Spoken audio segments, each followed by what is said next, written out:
Welcome to online class of Sadar High School once and again. Dear students, I think you are fine and okay. Dear students, today I will take a class on English Center for class 9. Dear students, আজ আমি তোমাদেরকে English দ্বিতীয় পত্রের উপর একটি class নেব। ক্লাসটি হচ্ছে ট্রান্সফরমেশন অফ সেন্টেন্সের উপর অ্যাসারেটিভ সেন্টেন্সকে কীভাবে ইন্টারগেটিভ করা যায়, অর্থাৎ বর্ণনামূলক বাক্য থেকে প্রশ্নবোধক বাক্যে রূপান্তর। আমরা জানি সেন্টেন্স 5 প্রকার: assertive, interrogative, imperative, optative, exclamatory. গত ক্লাসে আমি তোমাদের অ্যাসারেটিভ সেন্টেন্সকে অ্যাফার্মেটিভ থেকে কীভাবে নেগেটিভ করা আমি একটি ক্লাস নিয়েছি। আজ তোমাদেরকে অ্যাসারেটিভ থেকে কীভাবে ইন্টারগেটিভ অর্থাৎ বর্ণনামূলক বাক্য থেকে কীভাবে প্রশ্নবোধক বাক্যে রূপান্তর করা যায় তার উপর আমি আলোচনা করব। At first I will discuss the structure of sentence assertive to interrogative. যে assertive সেন্টেন্সকে ইন্টারগেটিভ করতে হলে অর্থের পরিবর্তন না করে করতে হবে, অর্থাৎ যে সেন্টেন্সে যদি আমাদের অ্যাসারেটিভ থাকে, অ্যাফার্মেটিভ থাকে, তাহলে আমাদের ইন্টারগেটিভ করতে হলে ইন্টারগেটিভ করতে হবে, আর যদি নেগেটিভ থাকে তাহলে অ্যাফার্মেটিভ ইন্টারগেটিভ করতে হবে। আমরা এই জায়গায় রুল 1-এ লক্ষ্য করছি যে আমাদের সেন্টেন্সটি অ্যাসারেটিভ সেন্টেন্স অ্যাফার্মেটিভে আছে, তাহলে কি আমরা কি নেগেটিভ ইন্টারগেটিভ করব। অর্থাৎ subject, to be verb, modal verb অথবা মডাল ভার্ব থাকতে পারে, এক্সটেনশন থাকতে পারে। সাবজেক্ট এবার টু বি ভার্ব বা মডাল ভার্ব থাকলে আমরা কিভাবে ইন্টারগেটিভ সেন্টেন্স করব। মডাল ভার্ব বলতে টু বি ভার্ব বলতে আমরা জানি যে am, is, are, was, were. Modal verb বলতে shall, should, can, could, may, might, must, have to, has to, এগুলো হচ্ছে আমাদের মডেল ভার্ব। অর্থাৎ আমাদের টু বি ভার্ব এবং মডেল ভার্ব যুক্ত অ্যাসারেটিভ সেন্টেন্সকে আমরা কীভাবে প্রথমে আসবে কি আমাদের টু বি ভার্ব বা মডেল ভার্বটা আসবে, তারপর এটা নেগেটিভ প্রুফ আসবে, তারপর সাবজেক্ট, তারপর কি এক্সটেনশন, সর্বশেষ আমাদের দিতে হবে কি সাইন অফ ইন্টারগেটিভ, ওটা ইন্টারগেটিভ প্রশ্নবোধক চিহ্ন, ইন্টারগেটিভ চিহ্ন দিতে হবে। হ্যাঁ, we will see an example that he is a good student, সে একজন ভালো ছাত্র। এখানে সাবজেক্ট হচ্ছে হি, ইজ হচ্ছে টু বি ভার্ব। এখানে টু বি ভার্ব যুক্ত অ্যাসারেটিভ ইন্টারগেটিভ করতে হলে আমাদের প্রথমে কি টু বি ভার্ব আনতে হবে। তো আমরা কি করব, ইজ আনবো, টু বি ভার্ব, তারপর এটা নেগেটিভ করব। ইজ নটের সংক্ষিপ্ত রূপ কি আমাদের ইজেন্ট, ইজেন্ট, তারপর কি সাবজেক্ট, বাকি এক্সটেনশন, তারপর সাইন অফ ইন্টারগেটিভ, অর্থাৎ ইন্টারগেটিভ চিহ্ন আমরা দিয়ে দিলাম প্রশ্নবোধক বাক্য। অর্থাৎ আবার যদি সেন্টেন্সটি যদি নেগেটিভ হতো তাহলে কি আমরা অ্যাফার্মেটিভ ইন্টারগেটিভ করতাম। আমরা মডেল ভার্বের একটা এক্সাম্পল দেখব। এখন model, we should respect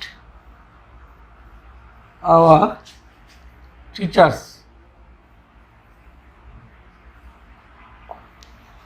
We should respect our teachers.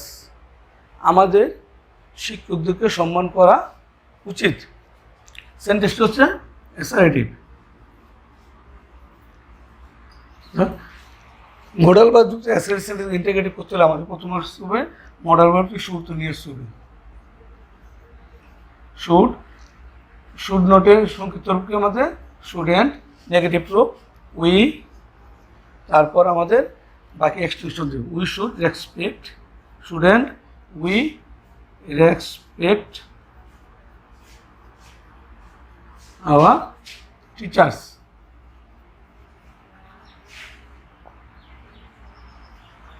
Sign of exclamatory interrogative, তারপর লিখি হ্যাঁ it is integrity sentence.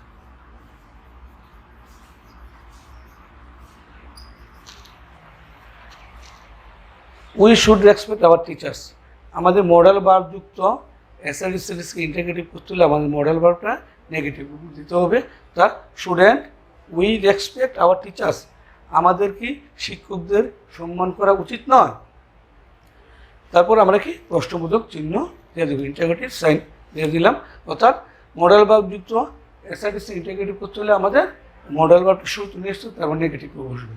এখন আমরা যদি অ্যাফার্মেটিভ থাকে কোনো অ্যাসাইডিস সেন্টেন্স অ্যাফার্মেটিভে করলাম, এখন যদি নেগেটিভ থাকে তাহলে আমরা কীভাবে করবো?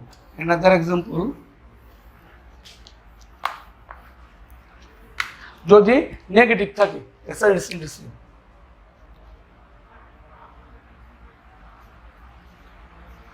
he is not a singer, সে একজন গায়ক না। হেয়ার সেন্টেন্সটি অ্যাসাইডিস সেন্টেন্স হচ্ছে নেগেটিভ, অর্থাৎ নেগেটিভ তো আছে, আমরা এখন যদি ইন্টারগেটিভ করি অ্যাফার্মেটিভ ইন্টারগেটিভ করতে হবে।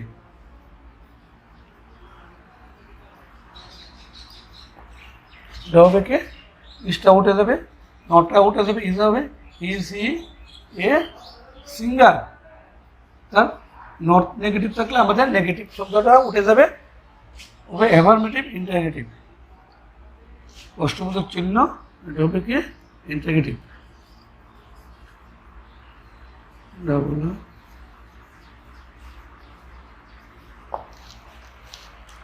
He is not a singer, interrogative হচ্ছে ইজ হি এ সিঙ্গার, নোটটা আমরা উঠিয়ে দিলাম। ডিয়ার স্টুডেন্টস, আমরা এখন রুল 2 আলোচনা করব। রুল 2,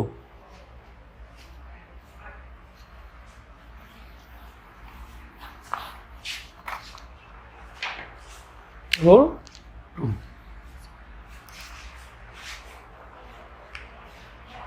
অর্থাৎ আমাদের হবে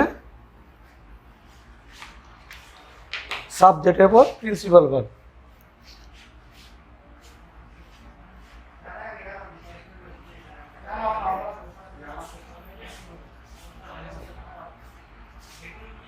principal verb plus extension.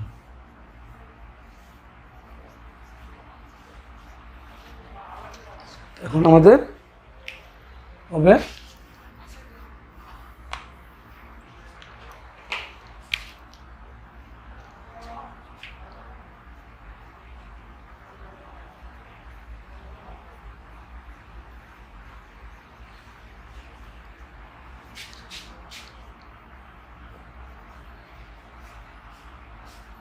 Plus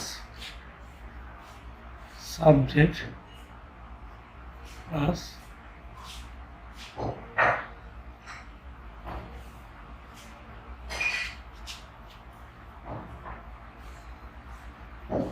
principal verb plus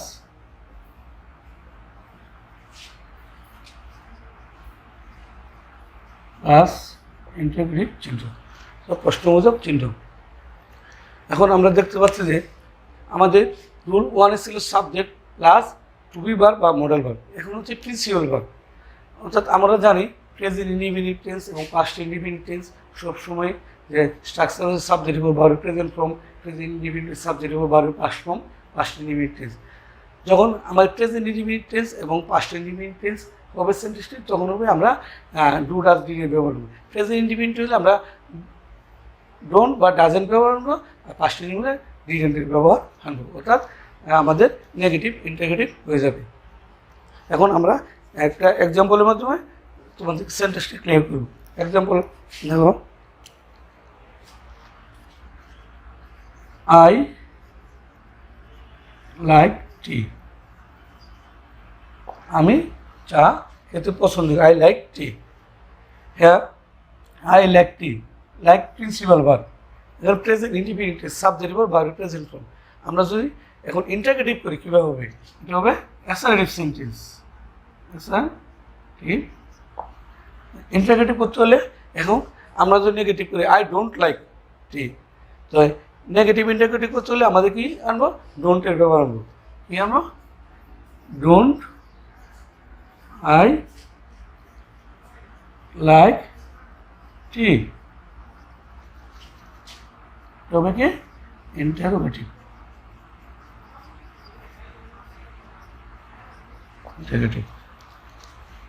Another example, don't I like tea?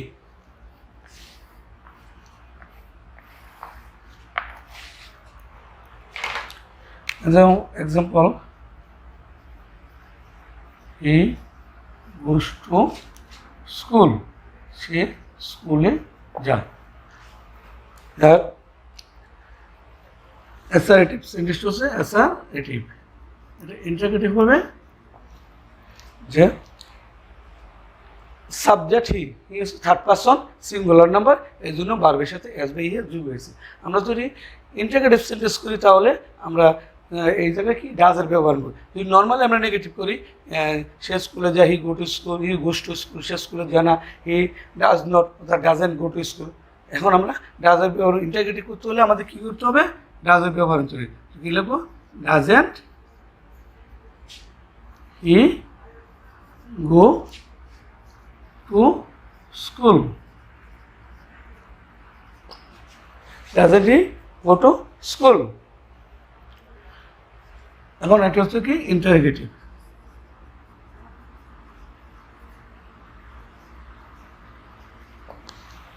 আমরা যদি পাস্ট ইন্ডিপেন্ডেন্ট টেন্সের একটা এক্সাম্পল দিই তাহলে কি দেখবো, সাবজেক্ট ওর ভার্বের পাস্ট ফর্ম।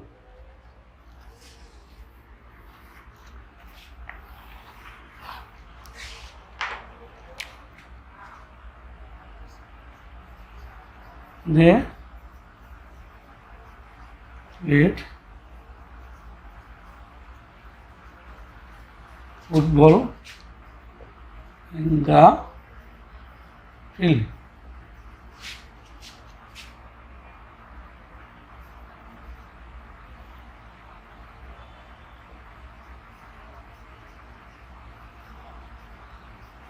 তারা মাঠে ফুটবল খেললো।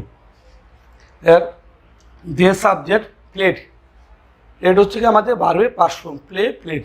ভার্বের পাস্ট ফর্ম থাকলে আমরা কী করবো, নর্মালি আমাদের যে পাস্ট ইন্ডিপেন্ডেন্ট টেন্সের নেগেটিভ স্ট্রাকচার হচ্ছে subject plus did not plus মূল ভার্বের প্রেজেন্ট ফর্ম। এখন আমরা যদি এটাকে যদি নেগেটিভ ইন্টারভিউ করি তো ডিডের ব্যবহার আনবো, তো আমরা কী লিখবো,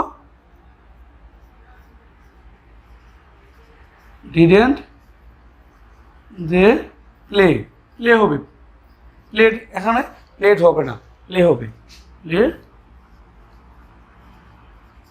football in the field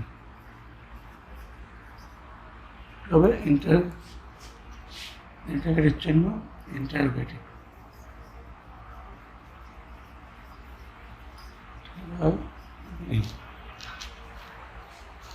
deer students, you will see, তোমরা একটু লক্ষ্য করবে যে সাবজেক্ট প্লেড, সাবজেক্ট বা ভার্বের পাস্ট ফর্ম আছে। এখন আমরা ডিড দ্বারা ইন্টারোগেটিভ সেন্টেন্স করব। তো আমাদের এটা যদি নেগেটিভ হয়, there did not play, there didn't play football in the field.